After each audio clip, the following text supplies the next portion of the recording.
Lesson 3, 제3과. This sentence says, 그녀가 선생님이에요. 그녀가 선생님이에요. It means she is a teacher.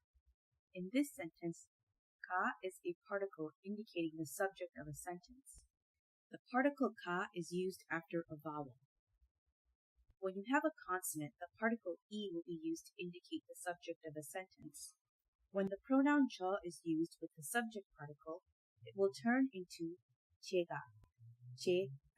or 저 plus 가.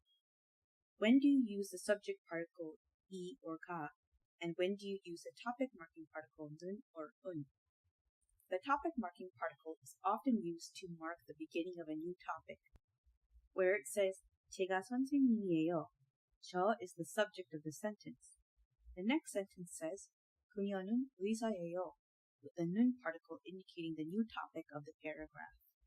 You use the subject marker 이, 가 when you want to emphasize the subject of the sentence. Here, the particle ka means I, and no one else, am a teacher.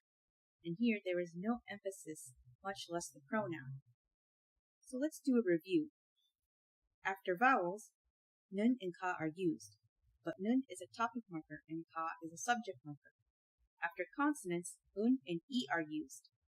Is a topic marker and e is a subject marker. So how do you say, he is an office worker?